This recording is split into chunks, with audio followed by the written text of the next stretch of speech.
So was your musical mentality kind of shifting while you're in LA from the rocker chick to being more of a country based artist? Yeah, it was like when the urban cowboy craze came in, I thought, "Man, I mean, huh, I'm a natural for this." Hmm. And I truly loved it. I loved, well, and I grew up with those songs too. I mean, of course, the rock songs that I love, but my mom was a country music fan with Patsy Cline and Jim Reeves and George Jones and Johnny Cash. Hmm. And then years later, I had the honor of meeting all of these artists that just, Well, I that find it so interesting because your music as an artist, not as a songwriter here, but as an artist, that you've always had kind of a grit to you. mm, You know what I mean? Like, yeah, country is country, and you've always had that traditional country. But like, vocally speaking, I always found like a grit within your artistry when it came to your brand of country music, which I always found interesting. And so then when I started reading about you and knowing that the background was more rock and roll, southern rock kind of stuff, I was like, ah, okay, that kind of checks out then. Was that yeah. there? Is that hard to lose? And when you're in Nashville and kind of recording music for the label and stuff like that, is there any conversation about that grit?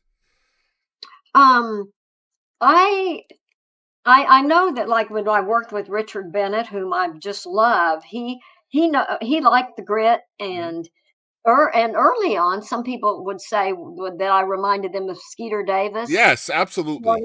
and whom I absolutely loved so much. Yeah, I think that's what made me different, Absolutely, yeah. Yeah. because I just had, I had this voice that, I mean, years before I probably thought, gosh, I wish I, had a sweeter sound or something, but I'm glad that I didn't, and that I don't, Hmm. because, you know, I'm glad I'm not I the only one that noticed that because it's pretty apparent in your records for sure. I wanted to talk a little bit about Al Gallico, and the mm, impact he had on your career. Tell us about Al and what he did for you. boy, Al definitely was a turning point in my life. When the urban cowboy craze came in, Al Gallico was the number one independent country music publisher in the world. You know, Hmm. the independent is the key word. They're all the major ones: Warner Brothers and Columbia, Sony, and all this stuff. Whatever it was before it was Sony. But Al, he continued to live in L.A., but he signed Billy Sherrill, Nora Wilson, Nor- uh, oh gosh, Glenn Sutton. He has copyrights on the biggest songs: "Stand by Your Man," Hmm. "Happiest Girl in the Whole USA," Donna Fargo, etc., etc. But I just made an appointment and went in to see him, and I Can't Say Goodbye to You was one of the reasons that he signed me, and a song I wrote called I'm Gonna Love You Tonight Like There's No Tomorrow, and a couple more. And he was cool because when you played a song for Al, he either liked it or he didn't. Some Hmm. publishers start meddling and they Yep. go, "Well, I think you need to do this or you need to do that." Al would go, "Yeah, yeah, yeah, I like that kid. Yeah, yeah, yeah. Okay, play me another." And then if he didn't like it, "Nah, nah, nah, play me another." So, after, he signed me, and Honky Tonk Saturday Night that Mike Martin and I wrote, and Hmm. Mike Martin later became Martin Del Rey. Now we started playing at a place called the OK Corral in Lakeview Terrace, north of LA, and that was a wild and rowdy place. I mean, they would still have fights out there. A lot of the movie actors lived in the canyons around there, and they'd like ride their horses Hmm. to the OK Corral and Wow. hitch them up. And one night, some guy came in. He was so mad because some guy's horse had kicked his brand new Mercedes because it was all out in the same parking lot. But anyway, so getting back to Al Gallico, so Al also signed me on the strength of Honky Tonk Saturday Night. And he picked up the phone to call Jerry Kennedy, and he says, "Jerry, Jerry, I got this girl. Yeah, yeah. Her name's Becky Hobbs. Yeah, yeah. She writes good songs. Yeah, she sings great. Yeah, yeah. She looks good too. You gonna sign her?" "Okay, thanks, Jerry." Hung up the phone. He said, "Kid," he said, "I got you a record deal." Is that I with Mercury? Yes, Wow. yeah, Just like yeah. that. Just like that, he called Jerry Kennedy. He could call Billy Sherrill. He Wow. had got Lacey J. Dalton her record deal, and and we know she became a big artist and Yeah. wonderful. I love her so much. Talk about grit, man. She's Yeah. got that. Oh, yeah, absolutely. Wow, yeah, Yeah, great name, yeah. Lacey J. Dalton, man, yeah. Huge fan of hers as well. Wow, so just like that you're with Mercury. That's yeah. crazy. And my so my first Nashville session, I had not even. I'm trying to think if I had ever even been to Nashville before. I don't think I had been to Nashville at all. That's Oh, yeah, I know. sight Um, unseen. Just yeah, I'm trying to think. Yeah, I don't think I had. But the night, so Gallico flew in with me on the Sunday before the Monday session, and we went to Billy Sherrill's house that night. And here I am sitting in Billy Sherrill and wow. Charlene, his wife's living room. And Gallico says, "Play that! I play that! I can't say goodbye to you. Okay, play it, kid, for Billy." And I said, "Okay." So I go to this gorgeous, beautiful, 9-foot grand piano in Wow. this gorgeous, opulent home.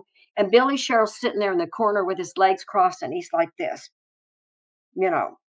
And so I start playing I Can't Say Goodbye to You and you know, and then it was just quiet when I got done. And he said, "Play it again." He says, "This time," he said, "without you, I'd cry." With it, he said, "You're not going to die without him." I'd sing, "Without you, I'd die deep in the heart of me." He said, "Without you, I'd cry." Play it again.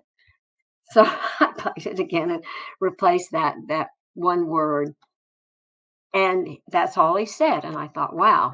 And then we continued the evening, and then when Al and I got in the rental car, Al said, "Billy wants that song for Tammy Wynette." Wow. And I said, "Wow, for Tammy Wynette? I love Tammy Wynette."